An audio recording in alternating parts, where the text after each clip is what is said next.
illallah wahdahu la syarika lahu wa asyhadu anna Muhammadan abduhu wa rasuluhu la nabiyya ba'dah. Rabbi shrah li sadri wa yassir li amri wahlul 'uqdatam min lisani yafqahu qawli. Ma'asyiral muslimin jamaah salat syukur rahimakumullah. Kesempatan yang berbahagia ini bersyukur kepada Allah Subhanahu wa taala atas nikmat iman wal Islam, nikmat kesehatan jasmani dan rohani, nikmat keluangan waktu, nikmat-nikmat yang tidak bisa kita hitung satu persatu, nikmat yang begitu melimpah, nikmat yang begitu banyak, nikmat yang tak terhingga. Maka sebagai wujud rasa syukur kita kepada Allah Subhanahu wa taala, yaitu senantiasa menjadi pribadi-pribadi yang lebih baik setiap harinya, pribadi-pribadi yang senantiasa merawat, menjaga kualitas ibadahnya. Ketika setiap pribadi muslim, ketika individu mukmin yang senantiasa meyakini kehidupan, bahwasanya kehidupan itu tidak hanya di dunia yang fana ini, tetapi juga memahami kehidupan itu adalah kehidupan yang kekal, maka yakinlah seyakin-yakinnya setiap ibadah, kedekatan, keintiman kita kepada Allah akan membuat kita akan disayang dan dicinta oleh Allah. Ketika seorang pribadi mukmin muslim itu dicinta oleh Allah, itu disayang oleh Allah, wallahu waliyul muttaqin, maka Allah akan ada untuk kita, maka Allah akan senantiasa membersamai dengan kita. Maka yakinlah seyakin-yakinnya. Kedua kalinya sholawat serta salam senantiasa tercurahkan kepada Nabi Muhammad sallallahu alaihi wasallam. Allahumma sholli ala Muhammad.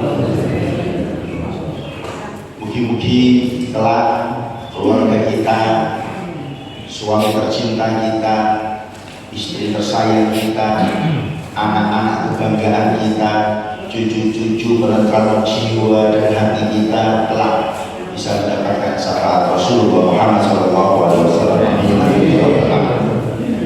Bapak Ibu sehat semuanya? Pun nyoblos kabeh? Alhamdulillah. Coblosane wis mari seduluran salah wasit. Nah kene iki sing berterang apa mboten?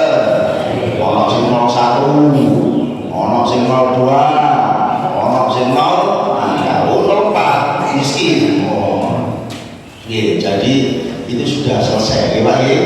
Sudah selesai ikhtiar kita untuk mencari pemimpin-pemimpin yang terbaik. Semoga siapapun pemimpinnya itu membawa kemaslahatan umat Islam. Allahumma amin. Itu lagu ini disayang semua. 1, 2, 3 sayang semuanya. Dan apapun ikhtiar sudah dilakukan. Pada pagi hari ini diberi oleh Kak Mir sebuah tema perintah agung untuk umat manusia. Pada pagi hari ini saya melihat ada 1, 2, 3, 4, 5, 6. Nol, Pak. Anak-anak muda. 6. 1, 2, 3, 4, 5, 6. Ini muda nih. Muda pada masanya. Muda pada masanya. Alhamdulillah Pak, masih ada dan mau. Ini penting sekali, penting sekali. Bagaimana masjid itu menjadi magnet? Masjid ini menjadi magnet. Magnet itu apa? Untuk menjadi sebuah kekuatan virus kebajikan, menyebarkan virus-virus kemuliaan. Jadi nggak hanya virus corona, maka anak-anak ini harus senantiasa ditancapkan dan ditanamkan sebuah nilai-nilai fastabiqul khair, sebuah komitmen untuk berlomba-lomba dalam menebarkan kebaikan, kebajikan. Karena hari ini di luar sana itu ngeri Bapak Ibu. Saya akan membacakan sebuah data tentang kehidupan yang seolah-olah itu kita anggap baik-baik saja, yang tentunya tidak baik-baik saja. Tapi kalau jamaah sekalian, Bapak Ibu rahimakumullah, ini orang-orang baik semuanya. Tetapi masalahnya kebaikan-kebaikan ini jangan sampai berhenti di rumah Allah ini saja. Di luar sana itu banyak sekali perlu intervensi kita.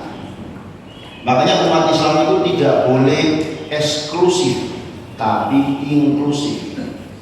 Umat Islam itu terbuka. Umat Islam itu menjadi pemikiran yang luar biasa. La ikraha fiddin. Tidak ada paksaan dalam agama Islam ketika di luar agama Islam. Tapi begitu dalam masuk ke agama Islam, di situ bukan ada paksaan tapi kewajiban. Nah, di luar sana ini saya angkat beberapa data dulu sebelum saya masuk pada materi ini. Berdasarkan data Kementerian Kesehatan, kasus human immunodeficiency virus, bahasanya kayak orang melip-melip ya, yang disingkat HIV. Nah, punten, saya membawa identitas Basnas, ini amanah, ya, berdiri semua golongan.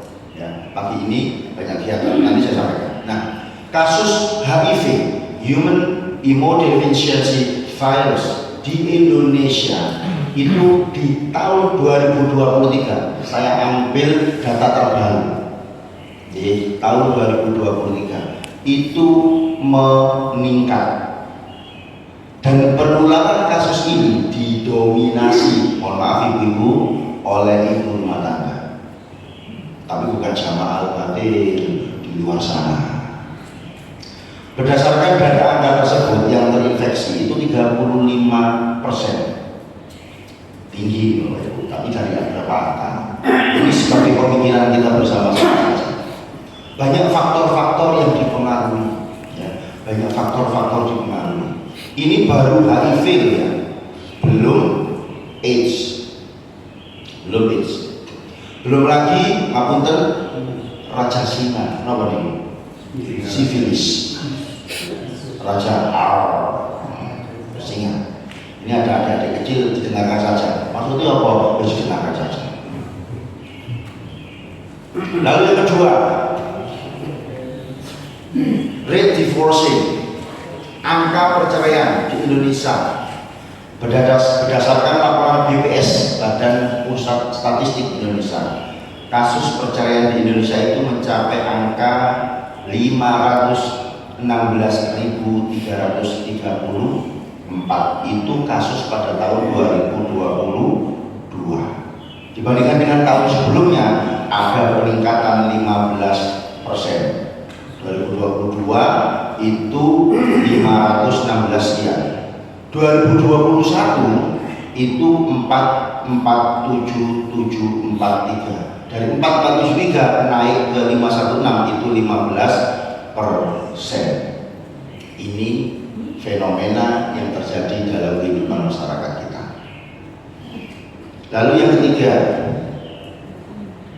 dikutip dari CNN Indonesia, BKKP menyebutkan 50.000 anak-anak remaja perempuan itu hamil di luar nikah. Dari data Komnas Perempuan terakhir, saya masih itu pertengahan tahun 2022 akhir itu di daerah Bojonegoro itu ada kenaikan dispensasi nikah. Nah, dispensasi nikah ini sejak tahun 2016 itu meningkat, ya. Pada tahun 2021 itu ada angka 59.709 yang mengajukan apa tadi? Dispensasi nikah. Alasannya banyak faktor. Ada yang karena orang tuanya takut anaknya berbuat zina. Tapi yang dominan itu adalah anak-anak hamil di luar nikah. Ini fenomena Bapak Ibu. Fenomena yang luar biasa. Belum lagi ngapunten jenengan mungkin kersani ada seorang bibi yang melakukan perampasan perhiasan, betul ya? Anting-anting diambil semua sampai menghilangkan nyawa keponakannya. Ini Masya Allah.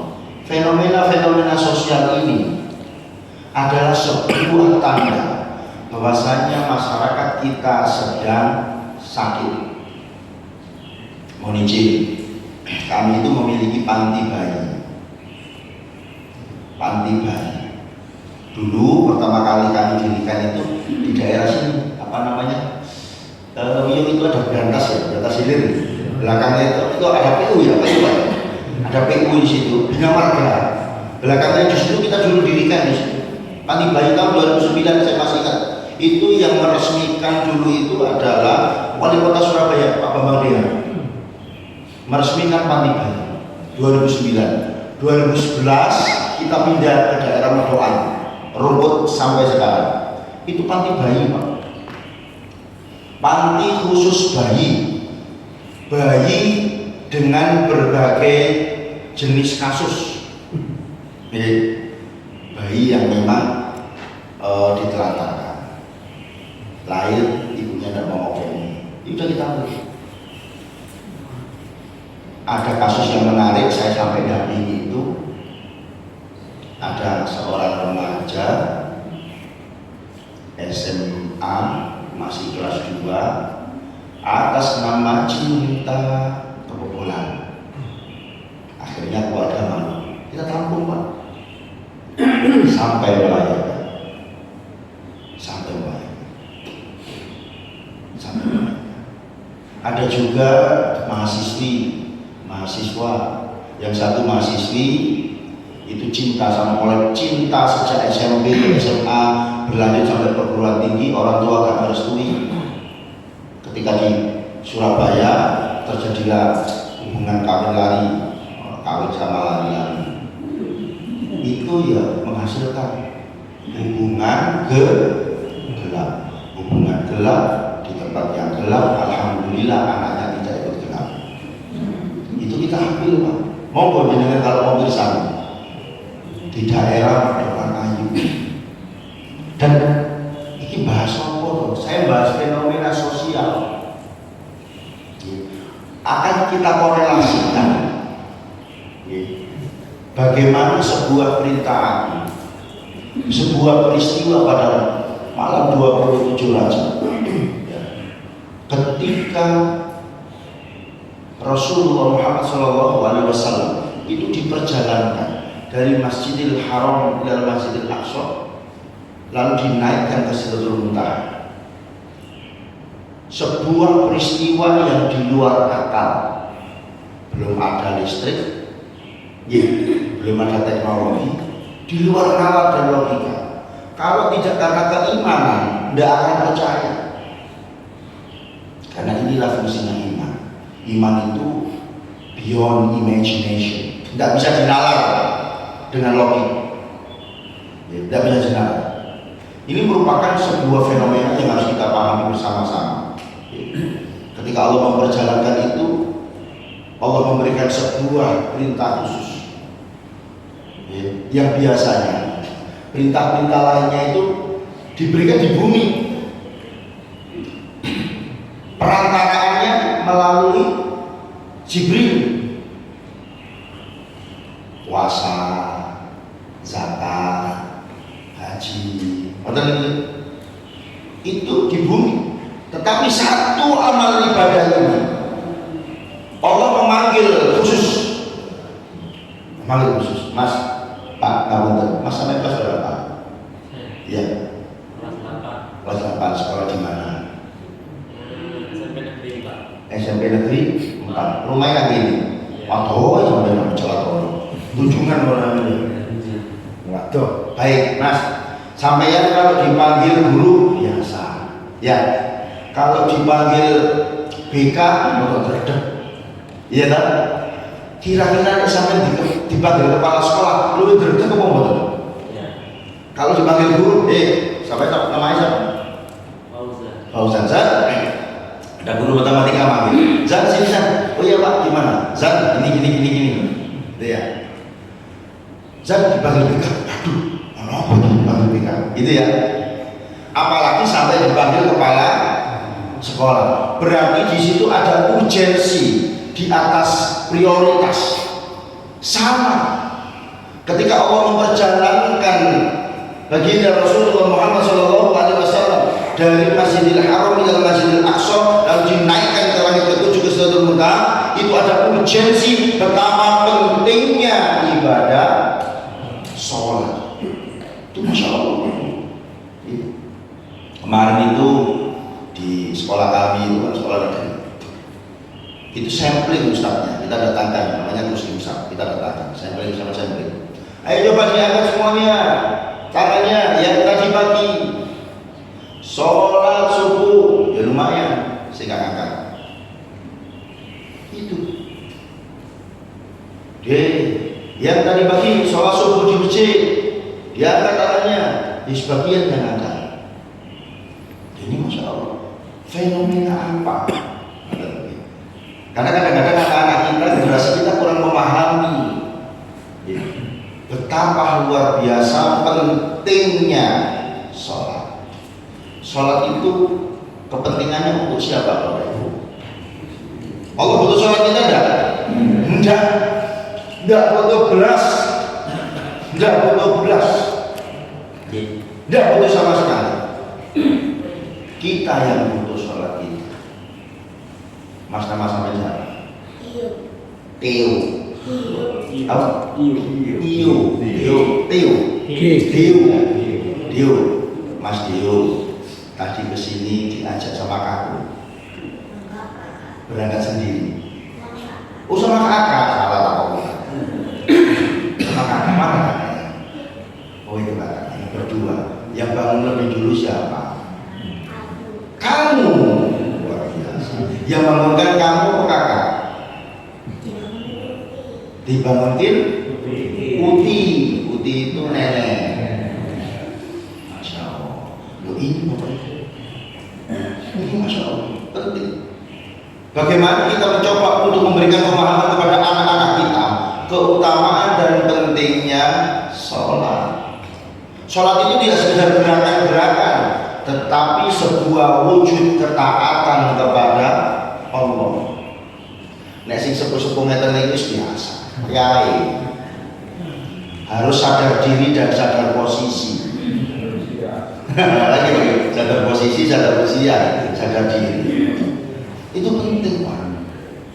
Nah usia 50 tahun ke atas, 60 tahun ke atas merapat ke masjid, memakmurkan masjid biasa.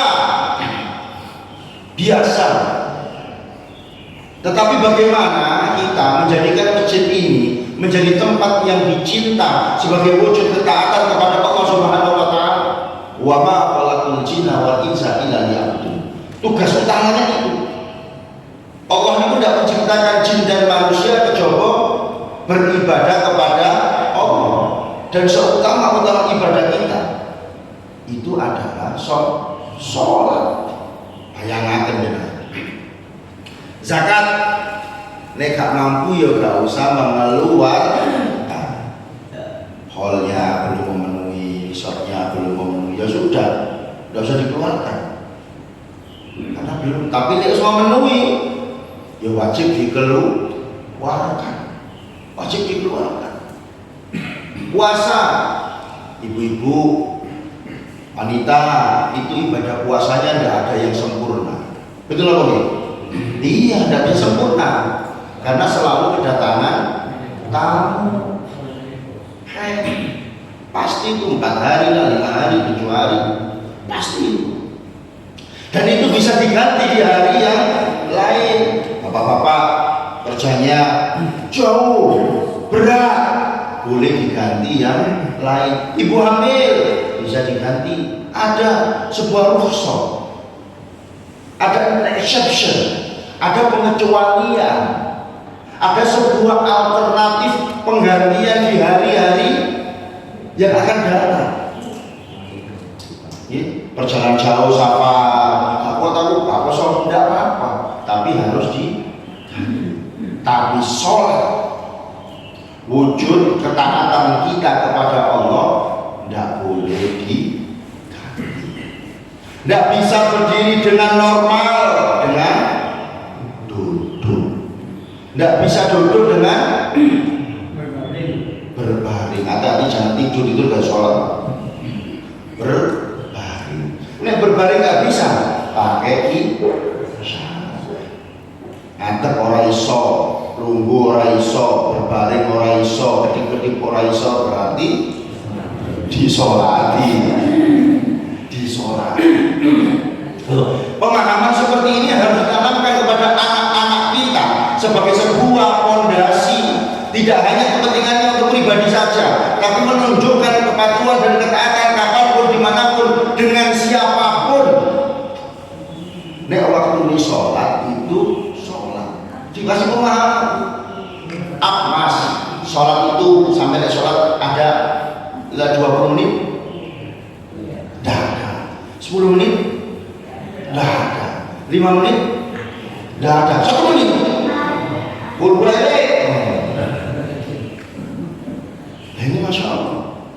Ketaatan kepada Allah itu menjadi sebuah fondasi yang harus ditanamkan. Anak-anak kita sekarang itu, generasi kita hari ini itu generasi yang nampak seperti sebuah buah stroberi. Jenengan seberapa? Buah stroberi. Buah stroberi itu merah merona, dipandang asik, tapi begitu terpapar panas terlalu banyak, layu. Anak-anak kita itu hari ini seperti itu, koyok-koyok ceria, gitu ya. Ini, tapi mentalnya itu Masya Allah, tidak seperti jenengan-jenengan, tidak seperti zaman kita dulu. Maka sholat, terutama sholat yang pertama ini kita tunjukkan sebagai bentuk ketaatan kita kepada Allah Subhanahu wa Ta'ala. Mas Fauzan, Mas, sampai dulu. Nanggone dalam masjid ini dibangun, dikokohkan ini ada tiang, ada tiang. Sebelum tiang dibangun itu dibangun apa dulu di bawahnya? Pondasi. Itulah sholat. Mas Fauzan, as-sholatu imaduddin. Sholat itu tiang agama. Maka perlunya kita sampaikan kepada anak-anak kita. Kalau anak-anak kita itu melalaikan sholatnya, melupakan sholatnya, sesungguhnya ia telah merobohkan tiang agamanya. Loh, ini bersyukur lupa, Masya Allah. Ampun, saya bacakan sebentar. Mu'alaf Center Basnas Kota Surabaya itu setiap hari Ahad itu selalu ada agenda ikrar masuk Islam. Ikrar masuk Islam. Pagi ini itu di Masjid Rahmat Kembangkuli. Dan itu hampir setiap hari Ahad. Jenengan kalau ada waktu lenggang monggo bisa. Bagaimana saudara-saudara kita yang baru mendapatkan hidayah, itu masuk Islam, belajar Islam, dan usianya itu tidak usia muda, ya, tidak usia 2 mu'alaf Ustaz, 2 mu'alaf. Ini direkam ya.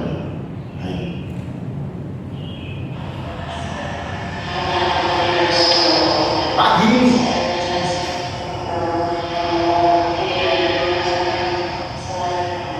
masih baru mengikrarkan, mengucapkan 2 kalimat syahadat. Nah, kita yang lahir dari rahim seorang ibu, seorang muslimah, tumbuh kembang dalam keadaan lingkungan masyarakat yang Islam, kadang-kadang kita itu lupa nikmat Islam itu, kadang-kadang itu kita lupa nikmat iman itu, kadang-kadang kita lupa. Sepele Pak. Karena kadang-kadang orang itu kalau senantiasa diliputi oleh sesuatu yang mayoritas, dia kadang-kadang lupa.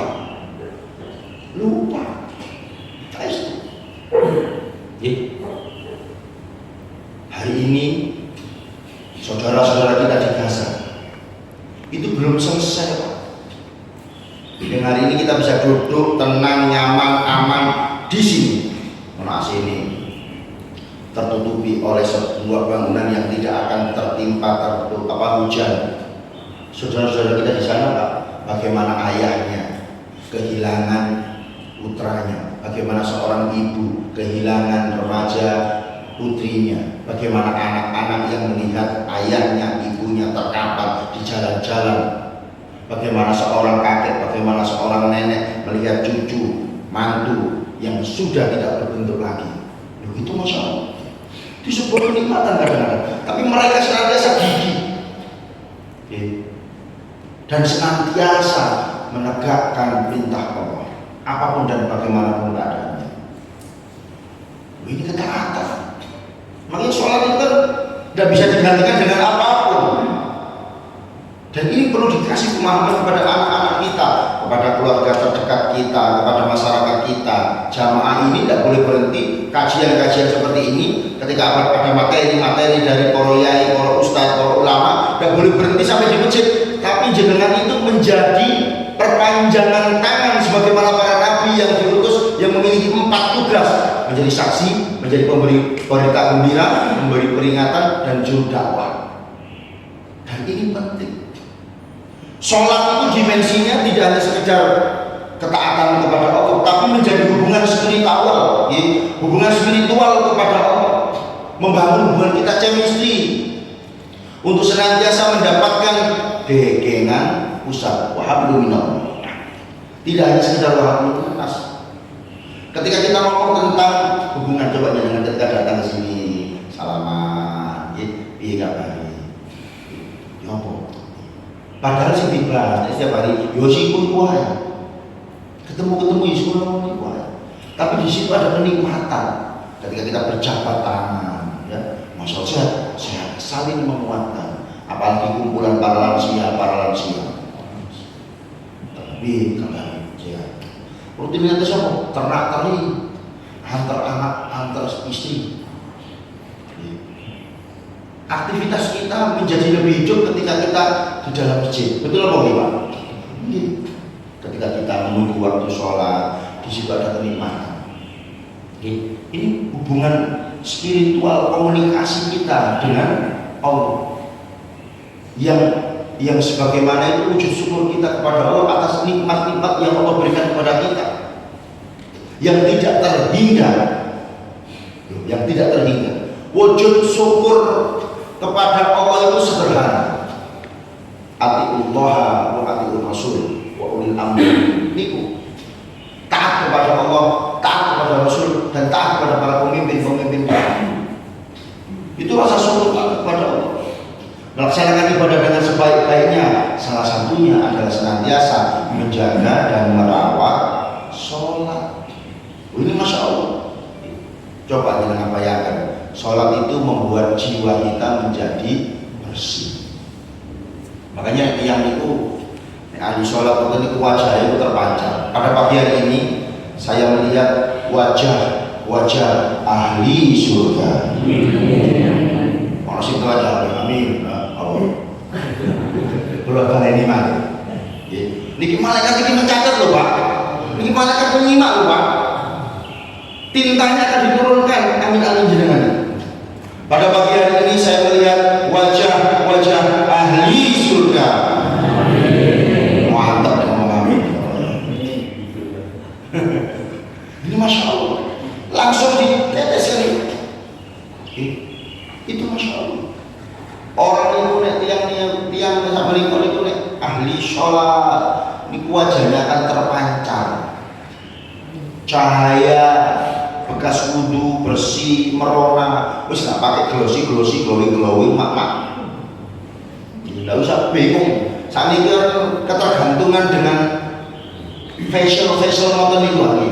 Orang-orang zaman dulu kan tidak perlu pakai itu, ya kulitnya kenceng ini balik. Bagus banget. Perawatannya dengan perawatan cara-cara langit. Merawat tubuh itu dengan cara-cara langit. Cara-cara langit itu seperti apa? Ya sholat itu. Ini cara-cara langit.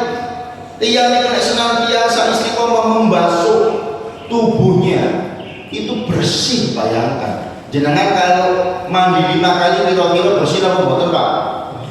Bersih. Itulah sholat.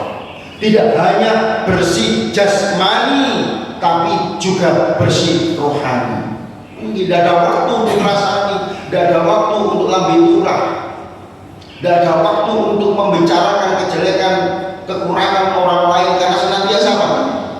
Menjaga kebersihan diri, menjaga hati. Itu Masya Allah, pembersih jiwa. Sholat itu menjadi pembersih jiwa. Itu Masya Allah Bapak Ibu. Ketika kita senantiasa menjaga dan merawat sholat kita, kehidupan kita akan tenang, akan tenang. Lalu al-awwal yuhasabu minal yaumil qiyamah as-shalah. Hal yang pertama kali dihisab oleh Allah di hari kiamat itu adalah sholat. Ngeten Pak, logikanya ngeten. Ketika ada seseorang itu yang senantiasa melaksanakan sholatnya, merawat sholatnya, menjaga sholatnya, menunaikan sholatnya, lebih-lebih ketika dia senantiasa tepat waktu, itu sesungguhnya untuk dirinya sendiri memberatkan amalnya, mengumpulkan sebuah pahala-pahala untuk dirinya, bukan orang lain.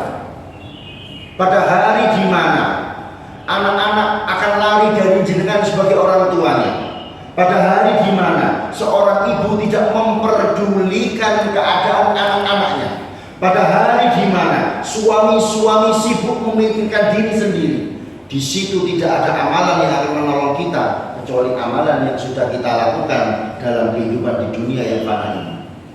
Ini akan memberatkan kita. Yaumul hisab, dihisab oleh Allah yang pertama kali itu adalah sholat. Begitu kita lalai, lupa, seringkali mengabaikan, meninggalkan, ini justru akan menghantarkan kita, mendekatkan kita kepada mana? Neraka. Neraka. Ini masuk sebuah logika. Pemberat ini yang membuat berat atau membuat ringan sinten? Tonggo jenengan? Tidak. Hari di mana seorang suami tidak akan mampu bisa menolong istrinya, hari di mana seorang istri tidak akan mampu menolong suaminya, hari di mana seorang ayah tidak akan mampu bisa menolong mengangkat anaknya, hari di mana ketika seorang anak tidak akan bisa mampu menolong ayah dan ibunya. Nafsi sendiri. Itu Masya Allah. Dan itu yang pertama kali dicek oleh Allah. Sholat ini yang dipisahkan oleh Allah. Sholatnya dulu yang akan dicek oleh Allah. Sholatnya dulu yang akan dievaluasi oleh Allah. Karena sholat itu adalah inti bentuk ketaatan kepada Allah Subhanahu wa Ta'ala.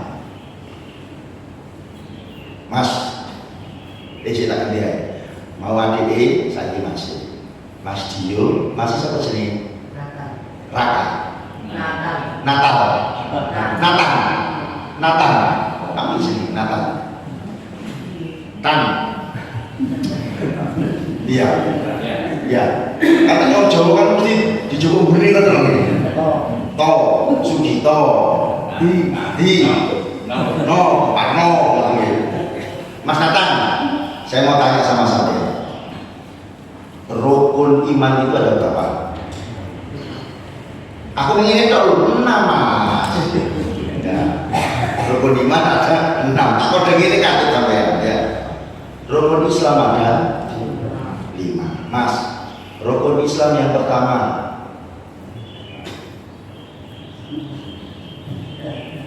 apa saya? Syahadat. Yang kedua sholat Pak. Begitu kita selesai bersyahadat, perintah selanjutnya yaitu sholat.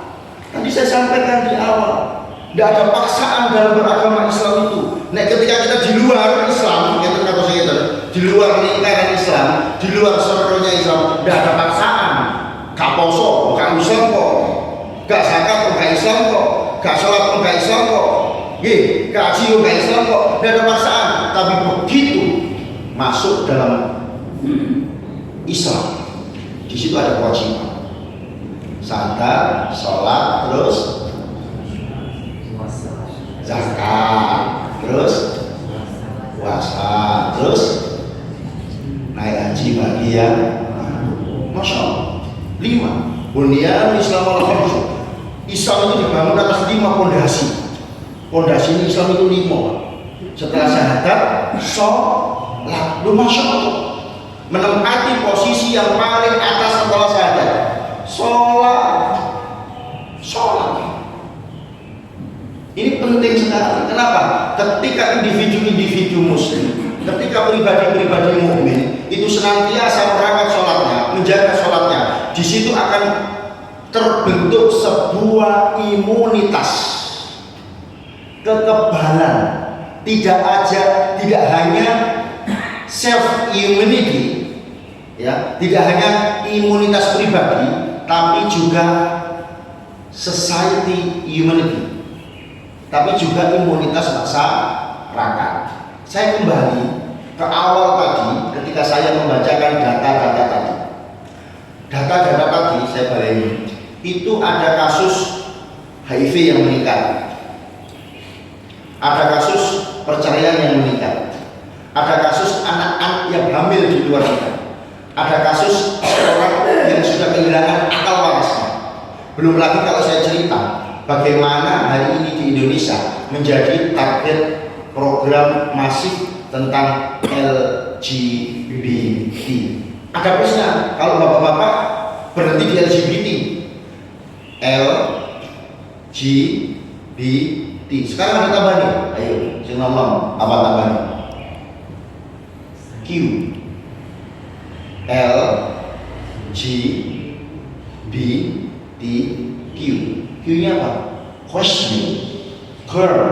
Apa itu? Sebuah gerakan yang ingin mempertanyakan identitasnya.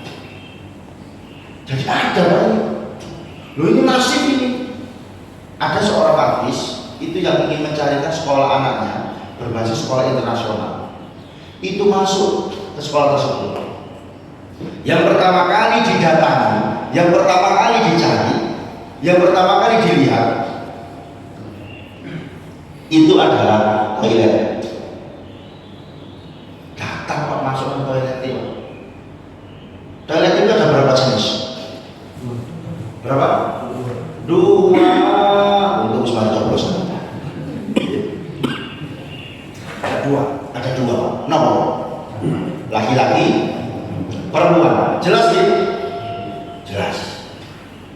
Male, female. Laki-laki, perempuan.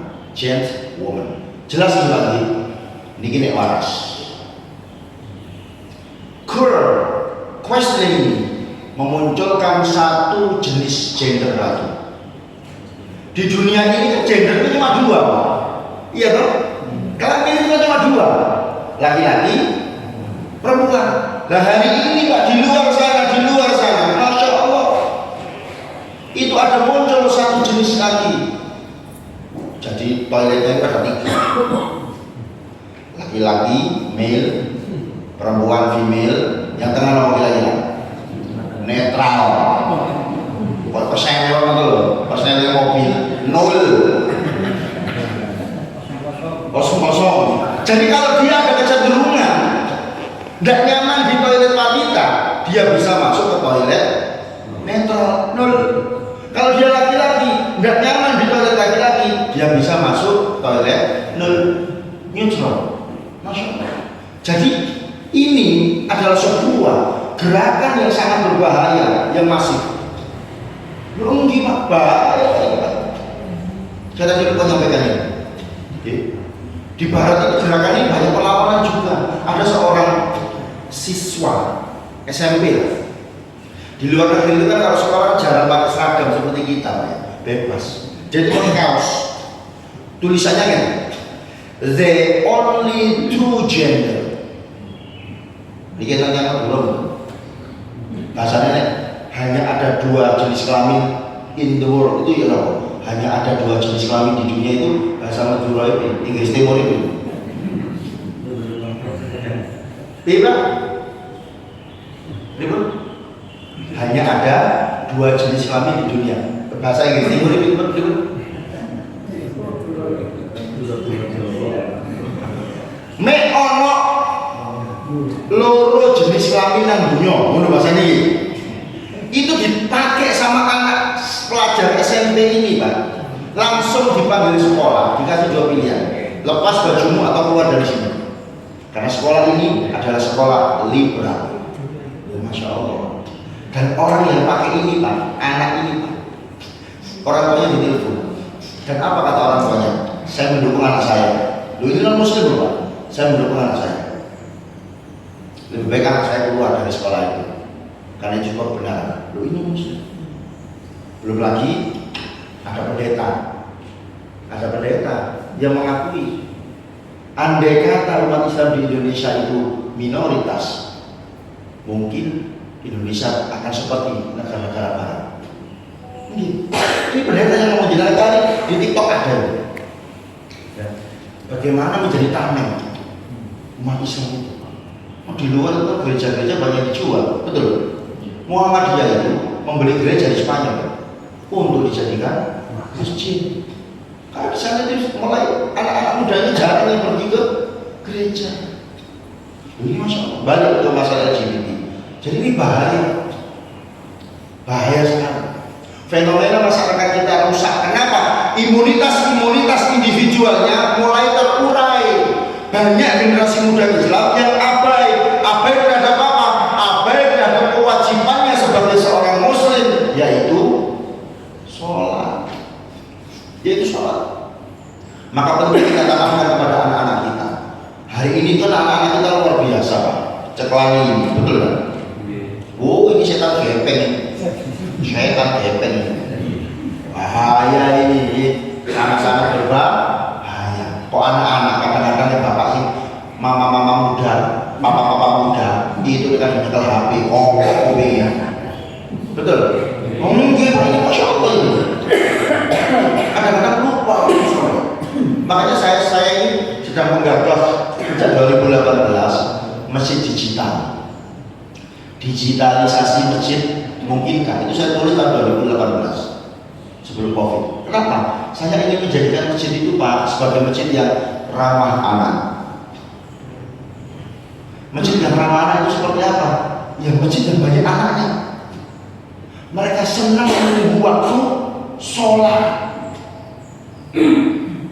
Mereka menunggu waktu sholat. Menunggu, Pak. Mereka jadikan masjid itu sebagai pusat diskusi. Jangan sampai menimpa saya zaman saya ojo masjid, ojo sholat. Orang ojo aku Pak Jo, aku nggak mau seneng. Nanya sholat itu bagus. Kan begitu dulu pernah ada, Pak, ya. Zaman-zaman kita beda zaman, Pak, beda zaman. Kalau ada anak-anak ramai di masjid, biarkan mereka mewarnai, dikasih pemahaman, jangan diusir. Kalau ada anak-anak kecil-kecil begidakan, namanya anak-anak, lalu sembilan itu begidakan, nah itu sampai terusir. Berarti ada yang salah. Bagaimana kita menanamkan pondasi ini, pondasi setelah syahadat, yaitu sholat, menanjak, menghujam pada dirinya. Ketika dia dewasa, tumbuh kembang, dia tidak akan pernah melalaikan kewajibannya. Dimanapun sesibuk apapun, dia akan senantiasa sholat. Ini kan penting, Pak. Ini self immunity, imunitas pribadi. Itu Masya Allah, perlu untuk kita tanamkan. Kalau enggak, ya jebol. Di Turki itu ada Imam G. Gila surat G. Tadi loh, L, G ini G. G itu pencinta lawan jenis, laki-laki sama laki-laki. Ini logikanya di mana? Mas Atan, nek sampean lho ono ayam jago, ambek ayam jago di desa kandang, ya Allah.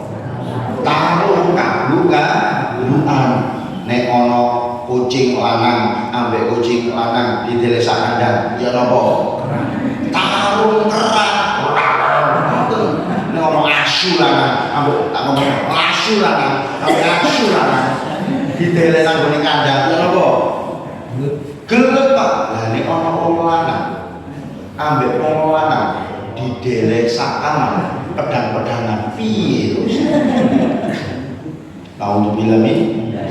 Dan ini silnya, pondasinya itu dari sholat.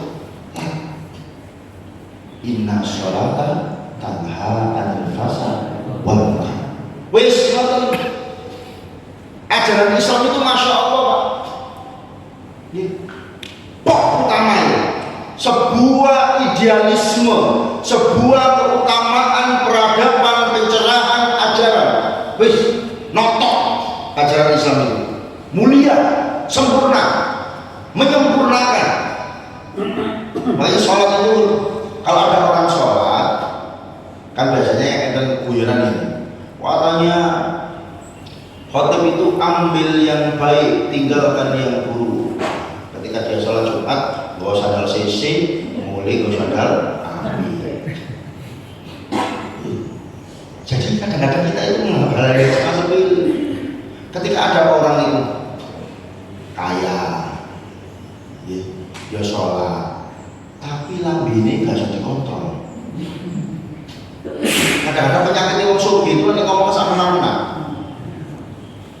Ngapunten, kadang-kadang karena dia merasa punya. Apa sih? Oh, ini gue melarat kok, tak mari-mari. Itu rokok. Betul nih? Bagi kita kadang-kadang jauh seperti kayak apa ngomong tadi.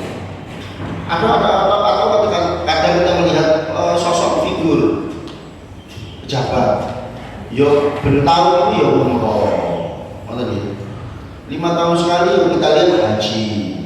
Yo kadang-kadang yo sholat jamaah yo di masjid.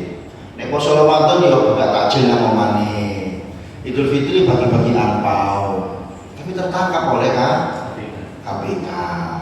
Nah, mboten niku apakah disalahkan sholatnya? Boten, kembali kepada individu. Makanya ketika sholat, Mas Nathan, cek sembali dia ya, tidak boleh sobat. Ya Mas Fauzan lagi, Mas, halo, halo, kuliah kerja, SMA oleh besar. Mas, sholat itu kewajiban apa kebutuhan? Kewajiban. Nek sing jawab Mas Dio kewajiban, nek sing jawab sampean kebutuhan. Paham Pak ya? Bagi jenengan, bagi kita, sholat itu bukan sekedar kewajiban, ya? Kebutuhan. Betul ya?